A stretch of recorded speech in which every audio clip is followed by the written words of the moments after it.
Sus ojos azul profundo miraban al cielo. Una sonrisa herida marcaba su rostro. Estaba fría, sola y desamparada. Así, muerta, con su cuerpo desnudo y horrendamente mutilado, se presentó al mundo. A un mundo que le había sido hostil, que le había negado sus sueños y que la había llevado a recorrer los rincones más sórdidos, persiguiendo una quimera que se le hizo inalcanzable.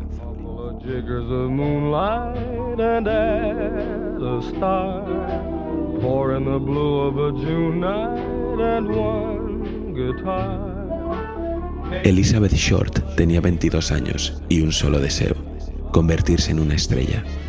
Fascinada con las películas y el glamour, luchaba por formar parte de un Hollywood que vivía sus años dorados. Y lamentablemente lo logró. Se convirtió en el cadáver más famoso del siglo XX.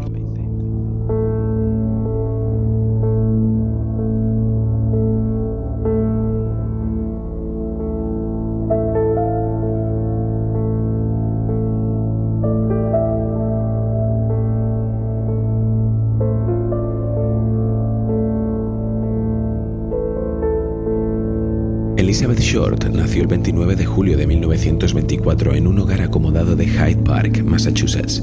Creció en Medford, una ciudad cercana en la que se instaló junto a su madre, Phoebe May Sawyer, y sus 4 hermanas, después de que su padre, Cleo Short, las abandonara en 1930. El hombre era dueño de un negocio de juegos de minigolf, pero perdió todo después del crack del 29, el colapso de Wall Street, que generó una gran depresión que se extendió por más de 10 años en Estados Unidos. Cleo fingió un suicidio y se alejó de la vida familiar. A pesar de vivir en la pobreza, su madre siguió aferrada a un pasado de abundancia al que sabía que nunca podría volver. Por eso, les transmitió a sus hijas grandes apetencias económicas. Elizabeth fue su mejor alumna. Ambiciosa, Beth adoraba el dinero.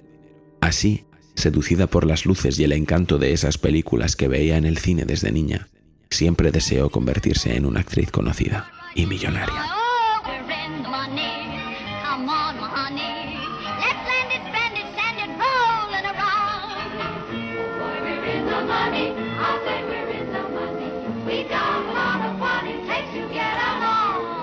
En 1943, cuando apenas había cumplido 19 años, su padre reapareció. Ella fue la única que perdonó su mentira y se fue con él a Vallejo, en California. Juntos se marcharon a Los Ángeles.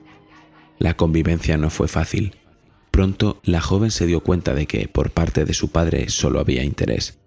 Lo único que quería era que ella limpiara, cocinara y lo cuidara.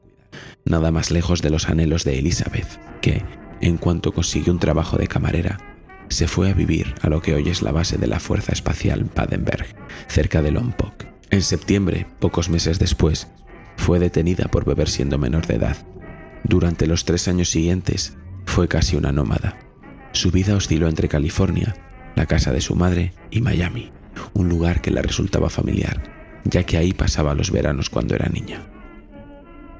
En Florida conoció a Matthew Gordon, un piloto de la Fuerza Aérea que le propuso matrimonio. En una vida que no se caracterizó por los finales felices, este fue el primero. El joven murió en un accidente aéreo en agosto del 45. Pero Beth había decidido que ninguna desgracia frustraría su proyecto de convertirse en diva. Fue así que pronto se reconcilió con un antiguo novio y regresó a California. Las cosas no funcionaron como ella esperaba y se separaron. Ese fue el principio del fin.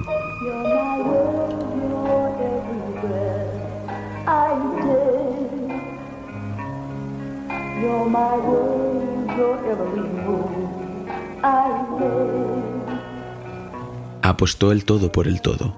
En Los Ángeles pasó sus últimos 6 meses de vida, viviendo donde podía, trabajando de lo que conseguía, detrás de las luces que encandilaban a miles de jovencitas, ofreciéndoles lujo y glamour. Se escondía una ciudad ruin, difícil, que exigía mucho a cambio de muy poco. Lejos del brillo del Star System al que aspiraba, Beth dormía en hoteles baratos o pensiones de mala muerte. Lo que ganaba lo invertía en ropa y maquillaje. Empezó a vestirse de negro, contrastando con su piel extremadamente blanca, y adoptó un look de vampiresa que, creía, la destacaba del resto. Nunca perdió la esperanza de que algún cazatalentos la descubriera.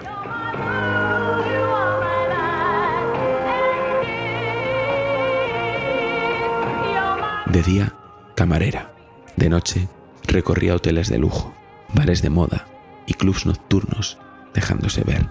Estaba convencida de que el golpe de suerte al fin llegaría. Y en eso andaba cuando el destino la cruzó con su asesino. El 9 de enero de 1947 tomó una copa en el Hotel Cecil, el mismo en el que en 2013 moriría Elisa Lam, y salió de ahí a eso de las 10 de la noche. Con su caminar seductor y contoneante, cruzó el lobby, pasó la puerta y salió a la calle. Nunca nadie más la vio viva.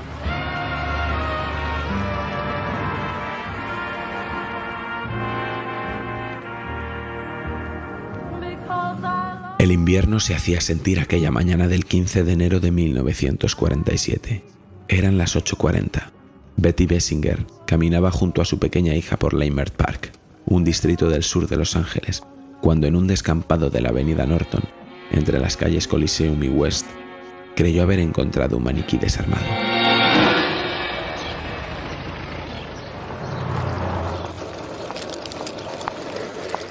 Nació un día precioso, Eva. Mamá, ¿qué es eso? No es nada, cariño. Será el maniquí de una tienda. Pero no era una muñeca de plástico sacada de una vidriera. Era el cuerpo de Elizabeth. Un cuerpo que había sido cortado por la mitad a la perfección, que no contenía una gota de sangre, que estaba dispuesto de una manera inusualmente macabra. Sus restos habían sido llevados hasta ese baldío y estaban acomodados de una forma en extremo extraña, brazos doblados en ángulo que hacían que sus manos quedaran por encima de la cabeza. Golpeada, quemada por cigarrillos, torturada durante al menos 3 días, sin corazón, sin bazo, sin intestinos. Su pezón izquierdo estaba mutilado y tenía el abdomen cortado por encima de la entrepierna. La vagina estaba bloqueada por un trozo de piel de ella misma. Sus piernas habían sido fracturadas por los golpes de un bate. Su rostro, bello, cortado desde la comisura de los labios hasta las orejas.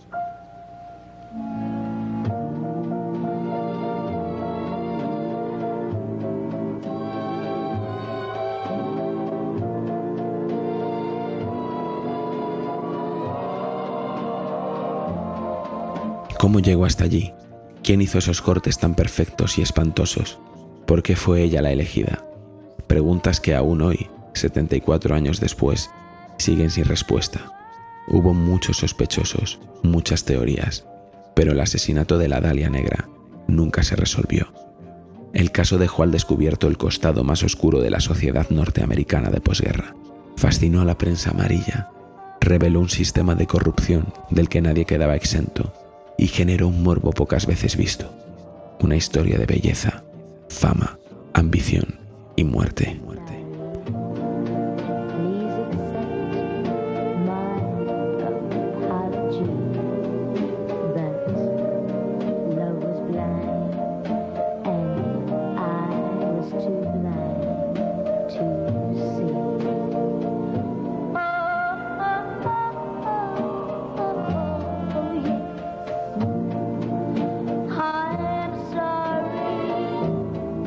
Y para hablar de este caso tenemos aquí una semana más en A Través de la Niebla a Pedro Riutort. Buenos días, tardes, noches, Pedro. Buenos días, tardes, noches, Javi y Carol. Y a Carol Ineste. Buenos días, Carol. Buenos días, chicos. La verdad es que es un caso, vamos, yo creo que es el crimen sin resolver más famoso de la historia y uno de los más icónicos, porque se han hecho películas, ha aparecido en series. De hecho, en la primera temporada de American Horror Story estaba ahí la Dalia Negra. Y la verdad es que hay mucha incertidumbre. Sí que es cierto que hay una línea de investigación que se ha seguido más, que se piensa que es lo que pasó allí de verdad, pero no hay nada sobre claro. No sé vosotros, chicos, cuál es vuestra opinión sobre este caso, si lo conocíais ya, que imagino que sí, porque además lo propusiste tú, Pedro. Bueno, si yo lo conocía de hacía mucho tiempo. Y como tú bien has dicho, es un caso icónico. Yo creo que el asesinato icónico por excelencia del siglo XX, sin resolver, porque a pesar de que es verdad que existe esa línea que casi indica, yo diría que un 99%, que fue el asesino, no sé si adelantarlo ya o no. Ahora ese lo destapamos. Ahora lo destripamos, nunca mejor dicho. Y bueno, a mí, estabas hablando un poco de que ha inspirado a ciertas películas, yo creo que se han basado ciertas películas y series en este caso, incluso películas que no directamente nombran a la Dalia Negra, y me estaba acordando cuando releía el caso otra vez de Mulholland Drive de David Lynch, porque sin tener nada que ver, no sé por qué me recordaba pues esa típica historia de la chica americana joven que va a Los Ángeles para convertirse en una estrella y su sueño se acaba convirtiendo en una pesadilla, que en este caso es una horrible pesadilla. Sí, es cierto, porque la verdad es que es la historia del sueño, ¿no? De convertirse en actriz, de vivir en el mundo del arte y de imaginarse que Hollywood era muy distinto a lo que ella se encontró, porque ella se traslada allí a casa de su padre, que las había abandonado años antes, había fingido un suicidio, que muchos... Sí, que esta parte ya es fascinante del caso, porque hablaremos del caso de la Dalia Negra, pero que un señor, debido a la crisis de la bolsa o al crack de la bolsa americana, desaparezca 10 años, finja su suicidio, ya es toda una novela, quiero decir, y reaparezca de la nada pidiéndole disculpas a la mujer y bueno... es increíble, ¿no? Sí, que hay muchos artículos en internet que dicen que las abandonó, pero no especifican, pero es que es lo que fingir un suicidio, lo que tú dices. Ya nos pone un poco sobre plano la situación que había en esa casa, la situación económica, la situación familiar, porque estuvo muchos años viviendo en pobreza, la madre de la Dalia Negra, pero se seguía aferrando a ese pasado de abundancia. Entonces yo creo que esto también pudo afectarle a Elizabeth. Claro, pero aparte yo creía, en mi ignorancia, que esto de fingir un suicidio, igual que se dice siempre de Michael Jackson está vivo, yo qué sé, Elvis vive en una isla, ¿no? Era como un poco imposible, era un poco novelesco todo esto, que no era posible fingir un suicidio, que de alguna manera, y desaparecer, pues por lo visto sí, ¿no? Porque este señor pues durante 10 años se le dio por muerto y supongo que ninguna línea de investigación pues demostraba lo contrario, ¿no? Me imagino la sorpresa tanto de la madre como de la hija al ver reaparecer a ese señor, y digo, bueno, es que esto ya es en sí ya es un caso aparte, o sea, antes de que sucediera lo que vamos a explicar a continuación o lo que has explicado tú a continuación. Además es que la verdad es que fue ella la única que tenía contacto con su padre. Yo pienso que también un poco por interés, en el sentido de que ella sabía que su padre vivía en Vallejo, en un lugar muy cercano a Hollywood, en California, y que a ella le venía bien para cumplir su sueño. Pero como he contado antes en la presentación, pues cuando se mudan a Los Ángeles la convivencia no es para nada fácil. Se da cuenta de que el padre lo que quiere básicamente es una criada, que le limpie la casa, que le lave la ropa, que le haga la comida. Así que se marcha de allí y consigue un trabajo de camarera. Pero vamos a irnos ya directamente a Hollywood, que creo que es lo interesante, ¿no? Todo lo que le pasa allí. Ella venía de una relación que su prometido se había muerto en un accidente aéreo, que eso también creo que marcó mucho. Obviamente la muerte de esta persona tuvo que dejarla también bastante trastocada, pero aún así no dejó de intentar convertirse en una diva, convertirse en una actriz, y se reconcilió con un antiguo novio que había tenido y vuelve a California. Se separa de este chico porque las cosas no salen bien, y en Los Ángeles pasa sus últimos 6 meses de vida, donde puede trabajar de lo que le sale, ¿no? No sé, algo que me pareció súper curioso, digo que dentro de toda esa etapa que vivió la chica, ella, bueno, en algún momento también de hecho coincidió en un restaurante con Marilyn Monroe. No sé si lo vieron ustedes o lo escucharon, sí. Pero eso me hizo recordar como que a la vida de Marilyn Monroe, en el hecho de que claro, la Marilyn Monroe también buscaba una vida así, ¿no? Tratar de entrar en Hollywood. Ella tuvo la suerte que tuvo por la belleza, ¿no? Y lastimosamente esta chica no tuvo la misma suerte, pero yo creo que ella también buscaba ese mismo mérito, ¿no? Que se le dé atención por su belleza. Y de hecho la chica, o sea, no se quedaba a veces días sin comer con tal de ella vestirse bien, peinarse bien. O sea, imagínate qué nivel tienes que tener para dejar de comer y pasar hambre con tal de aparentar eso, ¿no? O sea, de verte linda, de verte de clase media o clase alta, como ella quería aparentar.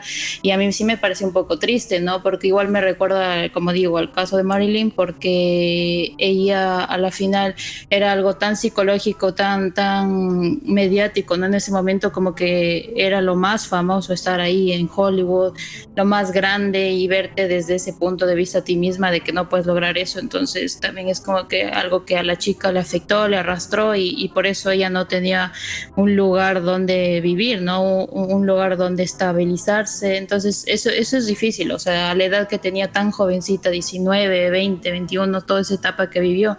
O sea, imagínense a esa edad tener que vivir todo eso, moverse, mudarse y no tener un lugar donde vivir. O sea, aparte de que quería fama y no sé, me recordó a Marilyn Monroe porque ella justamente también al principio fue así, fue muy difícil al empezar, mucho acoso, le negaban muchos lugares de grabación donde ella quería estar. O sea, entonces me recordó mucho a eso, y que hayan coincidido, eso fue como que una curiosidad, la verdad, que escuché.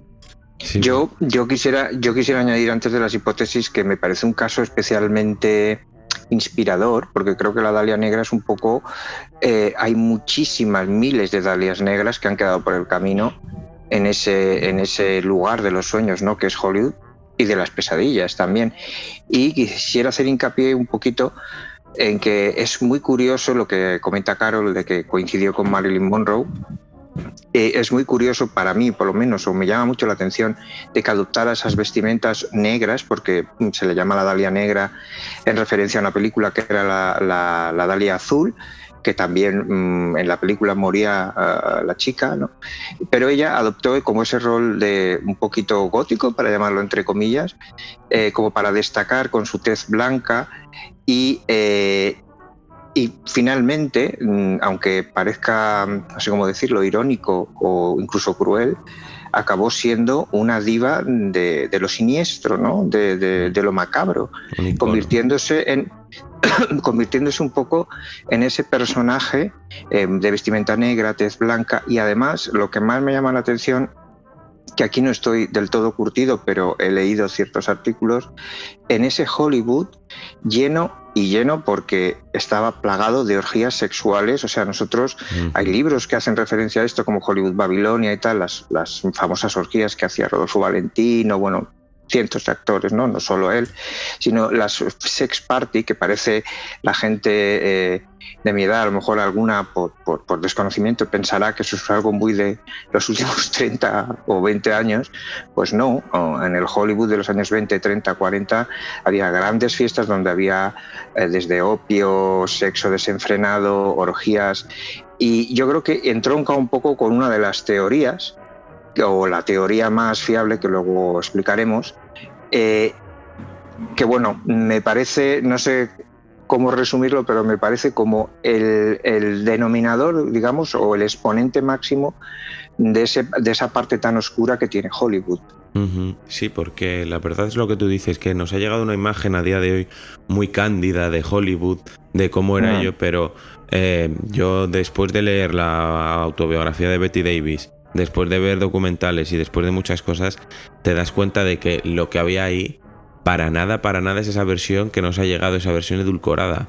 O sea, por eso hablaba al inicio de David Lynch y su fijación en algunas películas como es Mulholland Drive o incluso Fuego Camina Conmigo, que no tiene nada que ver con el mundo hollywoodense, pero sí, ¿no? De cierta manera es una chica rubia, de tez blanca, que bueno, acaba como acaba, ya sabemos cómo acaba Laura Palmer y toda esta historia. Y yo creo que un poquito Mulholland Drive habla de todo ese entorno, ¿no? Tan gris que tiene Hollywood, porque es posible que llegues a ser una diva, pero lo que dejas en el camino, ahora quizás con toda esta tendencia a denunciar los abusos y tal, pero imaginaros por un momento los años 20, los años 30, o sea, tenía que ser una cosa que, aparte de que no se hablaba, no se comentaba y mucho menos se denunciaba, tenía que ser una cosa bastante heavy, ¿no? Descontrolada, para decirlo de alguna manera.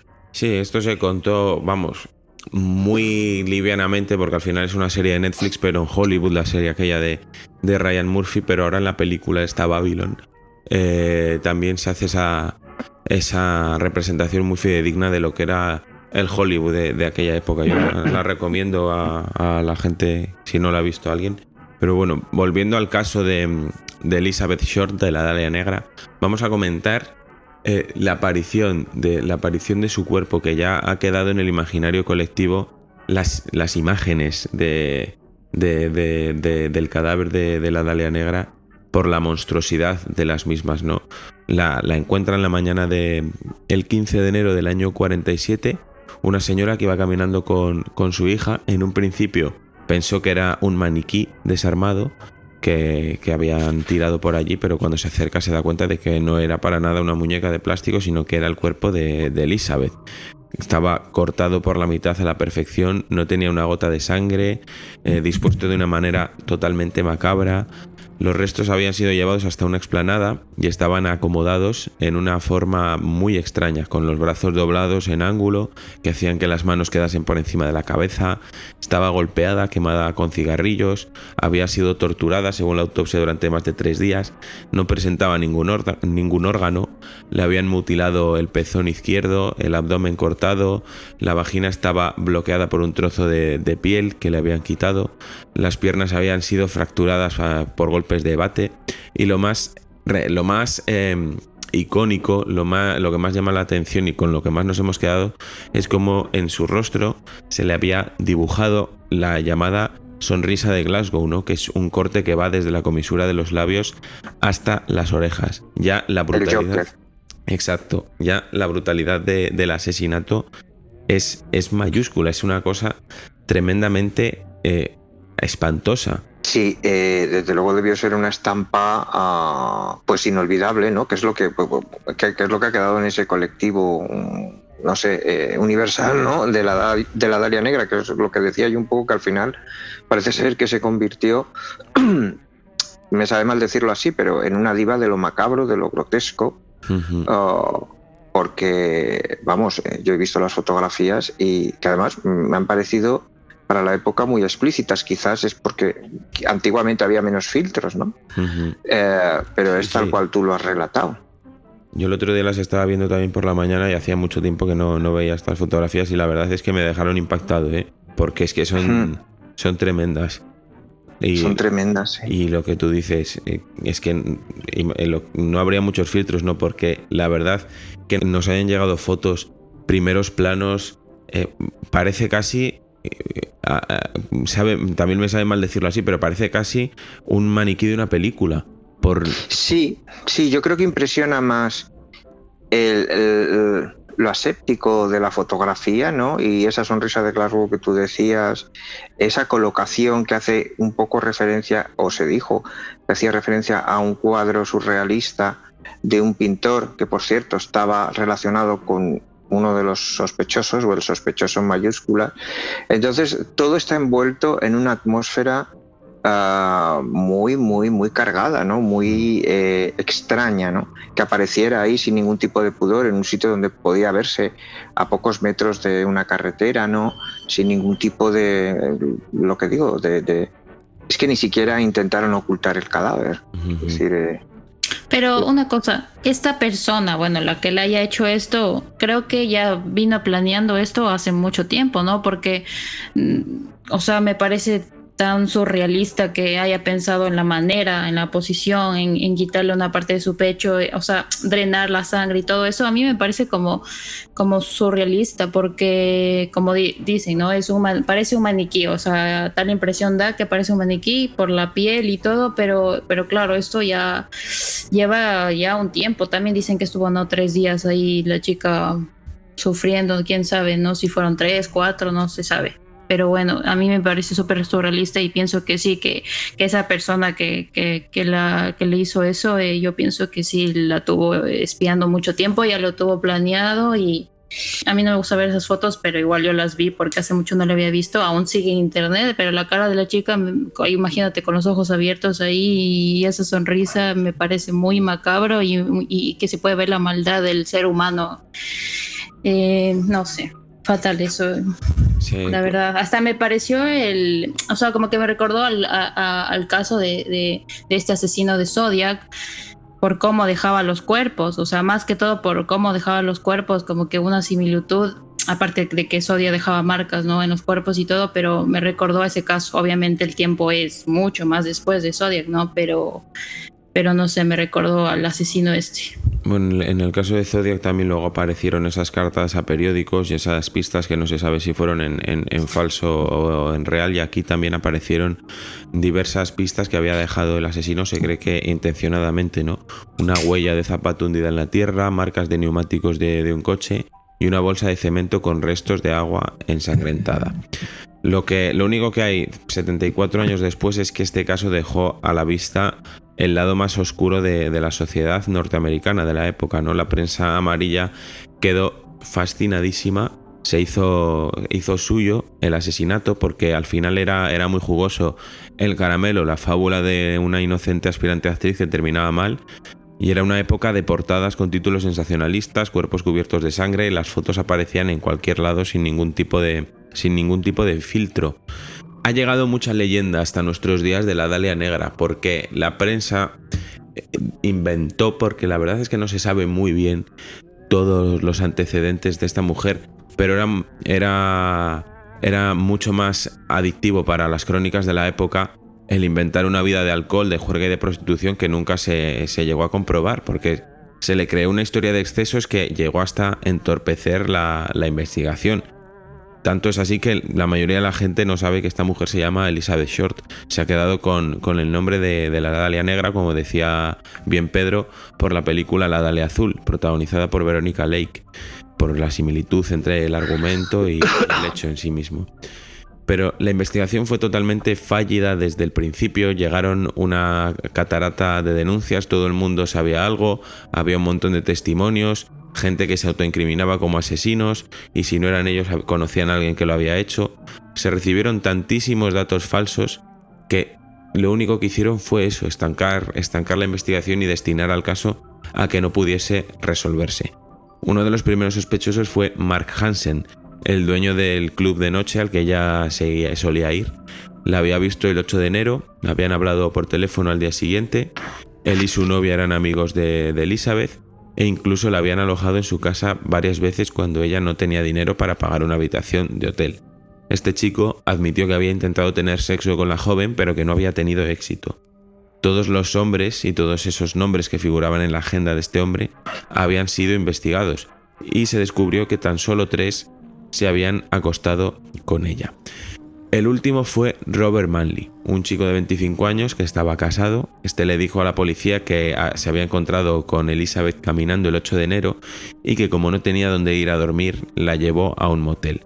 Esa noche no pasó nada, la esposa declaró que esa noche su marido había dormido en casa y por la mañana la llevó a la terminal de autobuses para dejar su equipaje en consigna, dejándola después en el centro de la ciudad. La historia se enredaba porque ¿en qué momento desaparece esta mujer? ¿En qué momento la secuestran? ¿Cómo pudo hacerse esto? No sé qué opináis. Bueno, yo no sé si quieres abrir ya directamente el melón e irnos al caso o al sospechoso número 1 por excelencia.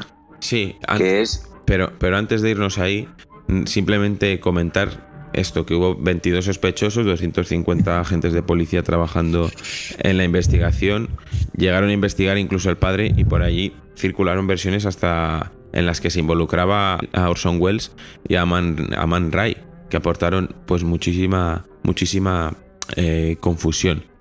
El asesino, hay quien cree que quería ser descubierto, ¿no? porque el 23 de enero de 1947 hay una llamada al director del periódico Los Angeles Examiner para decirle que estaba preocupado porque consideraba que no estaban tratando bien el tema y ofreció enviar objetos personales de la joven. Al día siguiente llegó un paquete al periódico con el certificado de nacimiento de Elizabeth, fotos, tarjetas, recortes que informaban de la muerte de su novio piloto y una agenda. En algún momento entre el 10 y el 15 de enero, los días en los que estuvo desaparecida, quien la había matado retiró la maleta de la estación de autobuses sin que nadie se diese cuenta y las pertenencias de la joven estaban en su poder. Quien quiera que fuera, durante mucho tiempo siguió mandando cartas al periódico y las firmaba como el vengador de la Dalia Negra. No sé si conocíais esta línea. Sí, yo la conocía, pero te comentabas, quería ser descubierto. Bueno, pues si se hubiera presentado a la policía con todos estos documentos en persona, hubiera sido descubierto. Yo aquí veo que, bajo mi punto de vista, que yo tengo una opinión muy clara sobre el desenlace de esta mujer, que puede ser errónea, pero la tengo. Yo creo que aquí el asesino más que nada jugaba, ¿no?, un poco a ver hasta dónde podía hacer el tira y afloja. Porque realmente creo que una persona, si se siente responsable y se siente mal por haber cometido una atrocidad como esta, pues con salir de su casa, irse a la policía y presentarlo, pero enviar todos estos objetos, hacer una apreciación de no estáis llevando bien el caso, es un poco como hasta irónico. Esa es mi opinión, ¿eh? Uh-huh. Pero y yo no sé. Y sobre todo es una postura como altiva, ¿no? Como decir, todavía sigo estando por encima de vosotros, ¿sabes? Yo no sé hasta qué punto esto de verdad fue el asesino o alguien que simplemente sabía que esos objetos estaban ahí y los pudo retirar sin levantar sospechas. No sé. A mí me parece eso, lo que tú dices. Sí, y luego también quisiera decir que yo abriría una tercera línea, que es la del desconocimiento, ¿no? Porque, como bien decía Carol, una mujer de 22 años, una chica casi que se podría decir, en un Hollywood que es un monstruo, porque eso es un monstruo, buscándose la vida día a día, la cantidad de personas que nosotros, o que la policía no pudo llegar a demostrar que conocían a la Dalia Negra, porque entiendo que una persona tiene que comer, tiene que dormir, tiene que vivir, y Hollywood no es que sea precisamente un sitio económico, ¿no? O sea, entonces podría existir X personas dentro de ese mundo tan amplio y tan oscuro que conocían de una manera directa a la Dalia Negra y socialmente no se desconocía que pudieran tener un contacto con ella. No lo sé, yo digo algo por decir, ¿no? Que incluso esa tercera persona, o si no fuera el asesino que envió esos datos, pues a lo mejor es alguien que a nivel policial pues no se tiene registro alguno. Uh-huh. Pero vamos a abrir el melón, como tú decías. El melón, sí. El caso se queda estancado y pasan prácticamente casi 50 años. Nos tenemos que ir al año 99 hasta que se desempolva gracias a Steve Hodel, no sé si lo he pronunciado bien, un detective de homicidios de Los Ángeles que estaba poniendo en ordenando algunos papeles de su padre, George Hodel, que había fallecido recientemente, y entre los recuerdos en un álbum personal encontró 2 fotos de Elizabeth. Pues de inmediato Steve se obsesiona, inicia una investigación en contra de su propio padre y después de dedicarse a analizar todas las pruebas del caso, publicó un libro, Historia verdadera, el vengador de la Dalia Negra. En el libro mostraba los resultados de esta minuciosa investigación y concluyó que el padre había sido el asesino. Estamos hablando de un cirujano famoso, George Hodel. Entre sus pacientes se encontraba lo más granado de Hollywood, atendía a ricos, atendía a famosos y conocía todos los secretos. Había sido un niño prodigio con un coeficiente intelectual privilegiado. En 1936 se graduó como médico y llega a tener su propia clínica. En los años 20 tuvo 2 matrimonios y 2 hijos, pero en los 40 volvió a casarse y tener muchos más hijos. La familia vivía en Casa Souden, una imponente mansión con un enorme sótano en el que mantenía largas fiestas sexuales y en las que practicaba la poligamia, ya que allí también estaban sus 2 exmujeres. De hecho, en el 49 su hija de 14 años lo acusó de abuso sexual y varios testigos declararon que habían visto al padre teniendo sexo con la hija. No sirve de nada, los cargos fueron dejados de lado gracias a los contactos de este médico, pero las pesquisas de este Steve Hodel sí fueron relevantes, porque la caligrafía de las cartas que habían recibido los periódicos y la de su padre eran similares. Durante los días en los que ocurrió el asesinato, la familia estaba de vacaciones y George se había quedado solo. En esa época también, por unos trabajos que estaban realizando, había bolsas de cemento en la casa similares a las que encontraron al lado del cadáver, y otro dato que llamó la atención fue que su padre manejaba un Packard sedán negro del 36, un vehículo similar al que algunos vecinos habían visto cerca del terreno en el que encontraron el cuerpo. Abrimos aquí, paramos, hacemos una pausa antes de seguir y comentamos lo que tengamos que comentar. Pues yo creo que si es blanco, come zanahoria y va dando saltos, a lo mejor es un conejo, ¿no? Quiero decir, está claro que este es el hijo de este señor, se debió de llevar una sorpresa en mayúsculas, ¿no? Pero en tronco otra vez, cirujano, estrellas de Hollywood, pastizal, porque aquello no debía ser un chaletito, aquello debía ser una pedazo de mansión. Orgías en el sótano, exmujeres por ahí. Luego hablaremos de la relación que tenía este Hodel, se llama de apellido, con el pintor surrealista que porque conocían, que además tenían una fascinación por el sadomasoquismo. Claro, no quiero aquí usar el típico y tópico dicho piensa mal y acertarás, pero es que vamos, todas las flechas apuntan a este señor. Lo único que falta es que se levante de la tumba y que diga, sí, fui yo. O sea, todo indica que fue este señor, aparentemente, ¿no? Y luego, también respecto a este cirujano, a este curioso cirujano, que además para hacer los cortes que tenía la Dalia Negra había que saber, tenías que saber sobre cirugía, porque si no prácticamente es imposible. Eran cortes muy limpios y tal. Se dijo posteriormente que podía ser como un asesinato por despecho, porque él se había declarado a la Dalia Negra, o se llegó a decir que, claro, ya aquí estamos hablando de dires y diretes, y yo no sé hasta qué punto esto puede ser real, pero es que se había declarado para casarse con ella y ella pues le había negado la mano, ¿no? Entonces, que fue como ese el motivo. Yo digo, si tú vas a matar a alguien a quien amas, cosa que ya me parece rocambolesca, desde luego entiendo yo que si es por despecho lo harás de una manera, no sé, un poco piadosa, ¿no? Pero es que aquí yo lo que veo, francamente, si me encuentro un cadáver así es la mafia, pero al hablar de la mafia estoy hablando de la más cruel, o es alguien que tiene unas ideas francamente que no sé, que es un cenobita de Hellraiser. Es que no sé si me explico, porque es que no le quedó nada por hacer, ¿sabes? Además que este médico, lo que tú has dicho, que era un gran admirador del surrealismo, y entre sus amigos se encontraba este pintor, este Man Ray, con quien compartía ese interés por el sadomasoquismo y la estética de lo macabro.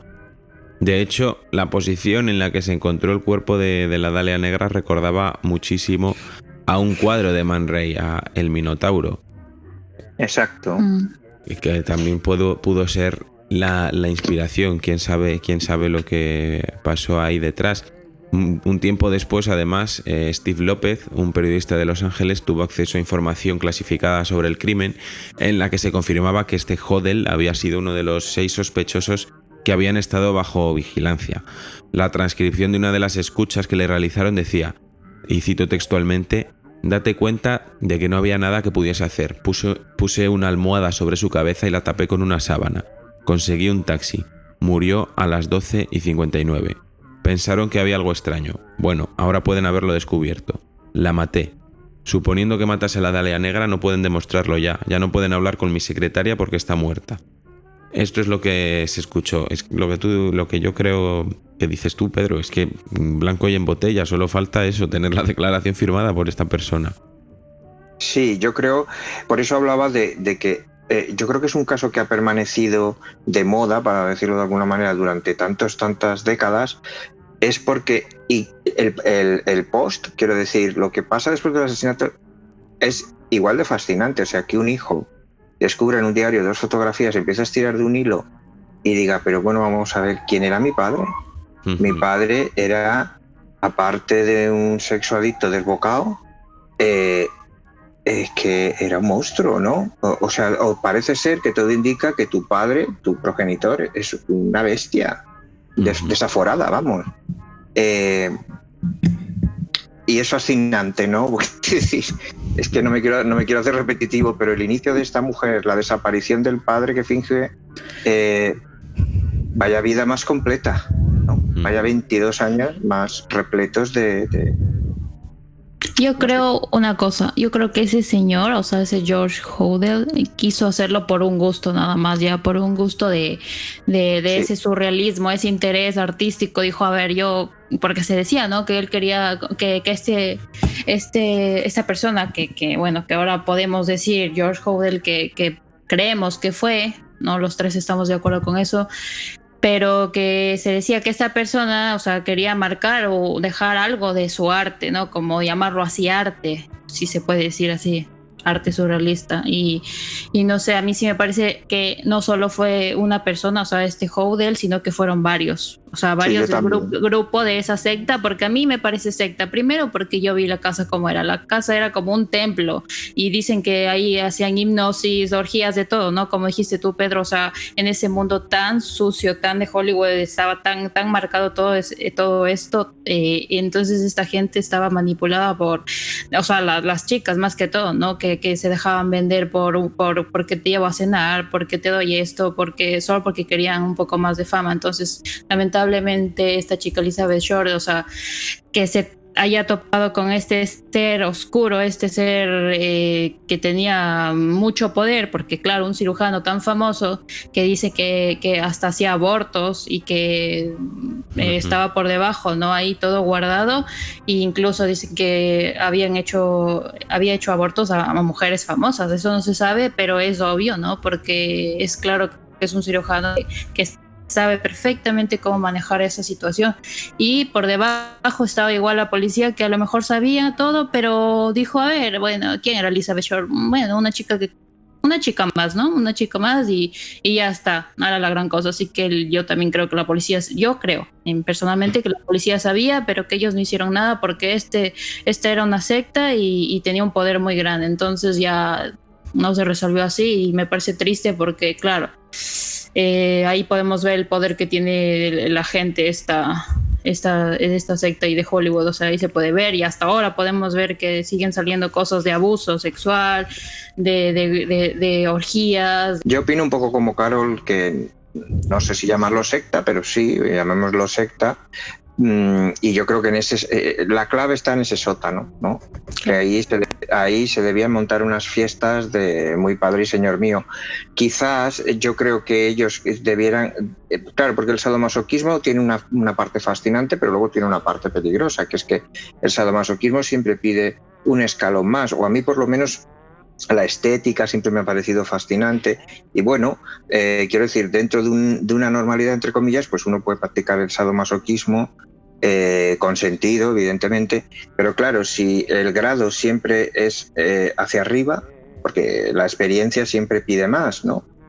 Pues a lo mejor, de alguna manera, si son personas un poco desalmadas, que a mí es la apariencia, yo no hablo desde la ignorancia, pero es la apariencia absoluta que me da este hombre, el cirujano, que ya hay que tener una mente muy fría, ¿no? Para cirujano, que gozaba de practicar orgías donde estaban sus exmujeres y tal, y bueno, en fin, ¿no?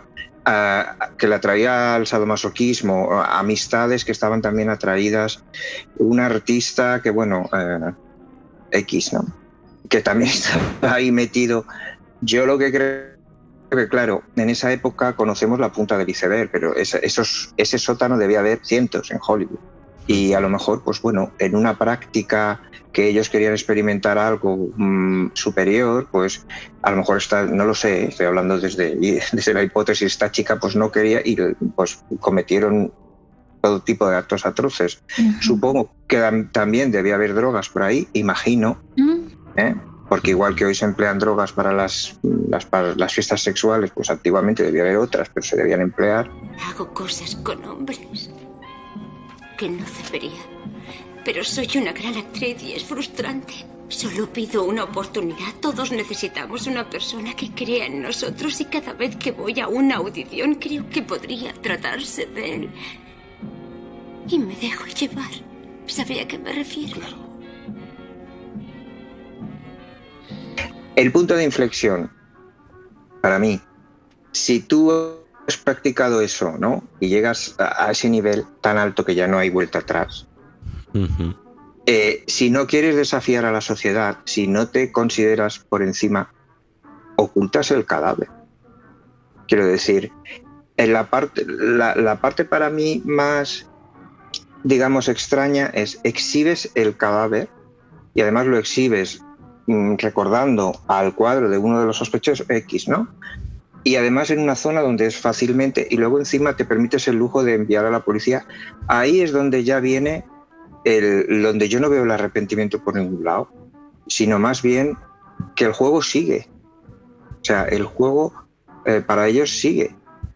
No veo ningún atisbo de arrepentimiento ni nada. Por eso creo un poco la teoría de Carol, que fue una fiesta muy sádica donde la protagonista fue la Dalia Negra. De hecho, George Hodel no solo le acusó a su hijo de los asesinatos de la Dalia Negra, sino también de los de Gladys Kern en 1948 y de Jeanne French, aparte de otras muchas mujeres. O sea, que no fue solo la Dalia Negra, pero sí fue el caso más impactante por lo que supuso, ¿no? Pero es que además en esos años, poco después, en 1949, desaparece la actriz Jan Spangler, y también se ha relacionado este caso con el doctor Hodel.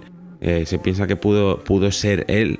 De hecho, este es otro de los grandes casos sin resolver de la historia de Hollywood. Hay mucha leyenda alrededor de Hodel. Hay quien acusa a su hijo de querer también pues una exposición mediática. Sí, pero para mí tiene una... Quiero decir, ¿pero qué tipo de exposición mediática? Porque exponerte para ganar dinero siendo señalado como el hijo del asesino, no sé yo hasta qué punto te sale rentable, no lo sé. Quiero decir. Yo lo que creo también es que Hodel, George Hodel, se sentía tan por encima del bien y del mal que se permitía jugar de esta manera con los medios de comunicación y con la policía. Es verdad lo que ha sacado antes Carol de los abortos, que no se sabe hasta qué punto eso era verdad o qué estaba pasando ahí, pero lo que sí está claro es que era una persona protegida por las élites de aquel momento, ¿no? Claro, yo no me quiero llevar por los comentarios, porque claro, luego todo esto se infla como una gran burbuja, como tú bien has dicho al principio. Hubo muchísima información, falsos testigos, tal, no sé qué. Pero desde luego el cirujano no pinta bien desde el principio. ¿Sabes qué te quiero decir? Que a mí, por la información que me llega, que puede ser más real o menos, da la sensación de que es una persona tremenda, una persona fría, una persona, quiero decir, que tiene...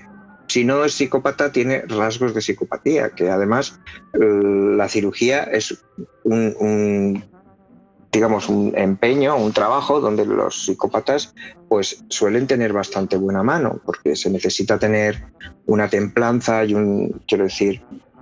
poca empatía a la hora de tener que hacer un corte determinado o practicar una operación. Entonces, no sé, a mí desde el principio, desde que empecé a conocer este caso, siempre que llego al punto del cirujano, el sótano, las exmujeres y tal, digo, es que pinta fatal, no me quiero llevar por las apariencias pero digo, es que no sé. Creo que si hubiera sucedido, por ejemplo, quizá si este caso hubiera ocurrido hace 10 años, se hubiera destapado una red inmensa de abusos sexuales y X, ¿no? Yo creo que también la época en la que sucedió hizo que todo se disimulara, hubiera una cortina de humo muchísimo más extensa que la que podría haber hoy en día. Quiero pensar así. Sí, es verdad. Sin irnos más lejos, el caso de Bob Weinstein. Eso te iba a decir, que fíjate, ahí tenemos a los Epstein, ahí tenemos a los Weinstein, que hasta que se ha destapado... Claro, pero que ha sido mucho más mediático y quiero decir que enseguida, o por lo menos ha habido un foco más encima del causante de esos supuestos abusos. Vamos a ponerlo entre comillas, todo supuesto, pero quiero decir que ha habido más, ha sido más directo. Aquí, si realmente es el asesino, que a mí me lo parece 100%, creo que en la época en la que sucedió todo esto había una inmensa cortina de humo de favoritismos, de tal, de cual. ¿Trabaja usted en casa? Eso es estupendo. Atiendo a las familias del vecindario. Así es cómodo para ellos y para mí. ¿Y para su esposa? No estoy casado. Ahora no. ¿Quién le ha hablado de mí? Mi amiga, Navi Pierce. Navi, sí. Es un encanto. También me ha dicho que a veces hace acuerdos especiales con chicas en muchos medios. ¿No tiene dinero? No demasiado. Intento establecerme por mi cuenta. Soy actriz y seré famosa. Lo dice todo el mundo. Algún día me verá en la gran pantalla. ¿Cree que podemos llegar a algún tipo de acuerdo ofioso que nos beneficie a los dos, doctor? Pues no lo sé. Me duele, doctor. Necesito sus manos. Voy a tener que ponerle esto. No quisiera estropearle el clavel. No es un clavel, tonto. Es una dalia.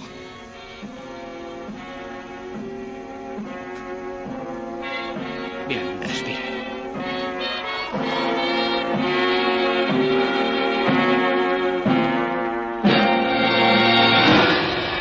No, yo concuerdo igual con lo que dice Pedro, porque como dije antes, era un poder increíble, ¿no? Que ahí las personas valían más por lo que hacían, por lo que tenían, e incluso la policía era muy corrupta en ese entonces. Entonces, no sé, yo sí pienso que él es el asesino.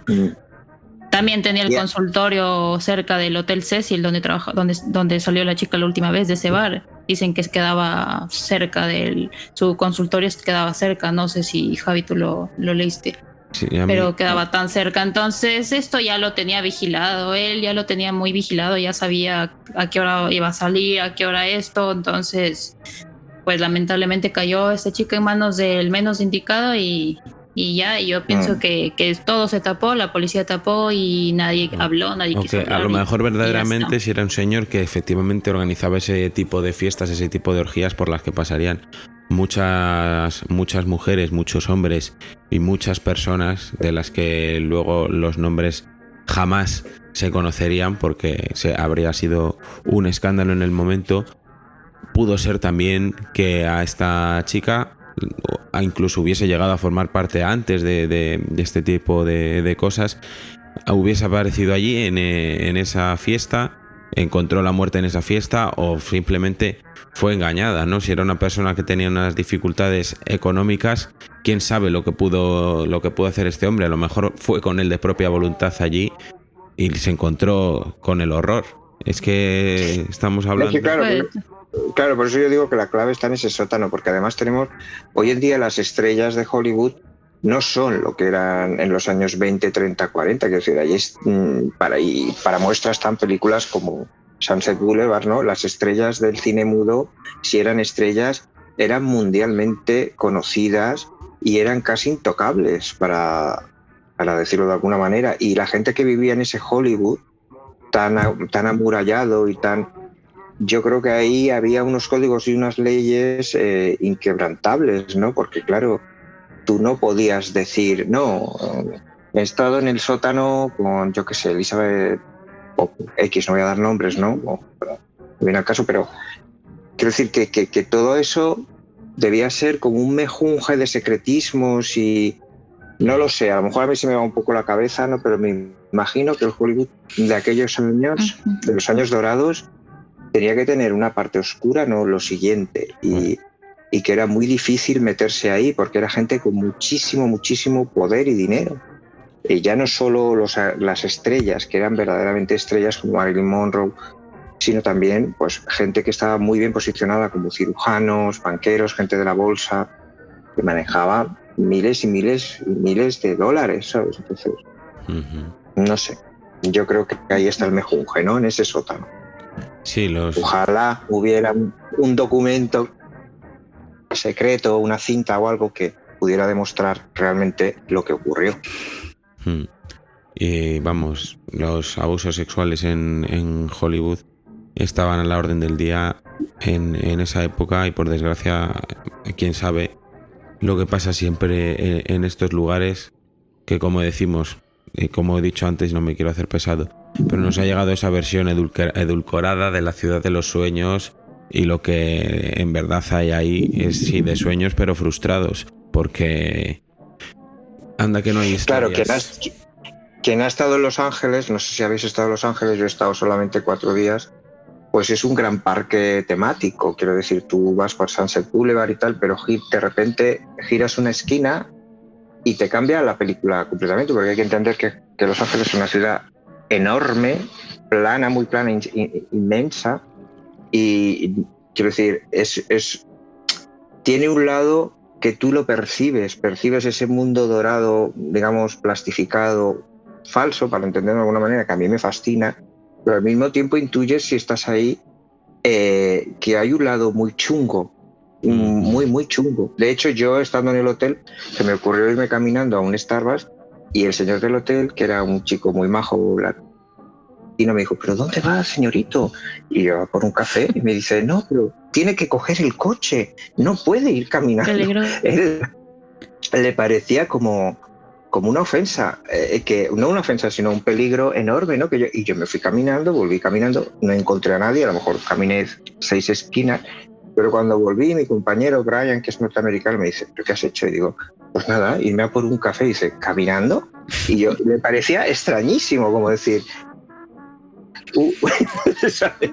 Y yo digo, pues lo que hacemos en España, ¿sabes? Si quieres un café, pues te vas al Starbucks o a la cafetería de, yo qué sé, bar Pepe, a por un café, pero era una cosa rarísima, ¿no? Y entonces, en ese momento, dije, pues sí que hay algo, una atmósfera aquí para mí, súper atrayente, ¿no? De entre lujo y peligro y no sé cómo definirlo, ¿no? Cosa curiosa. En fin, la ciudad de las estrellas. Y de las pesadillas. Exacto. Sí. Yo simplemente decir, pues bueno, que me parece un caso interesantísimo, aunque es un caso pues triste, cruel, que tiene un desenlace muy desagradable, pero bueno, creo que era interesante tocarlo por la cantidad de miles de dalias que habrán pasado por ahí, por ese Hollywood, ¿no? Muchas de ellas seguramente también habrán pasado por algo parecido a lo que pasó esta Dalia Negra, bueno, que sirva un poco como, ya que ocurrió lo que ocurrió, como exponente de esa parte oscura que no queremos ver, mucha gente no quiere ver, ¿no? Sobre el lugar de los sueños, nada más. Pues con esto nos despedimos, chicos, hasta la semana que viene.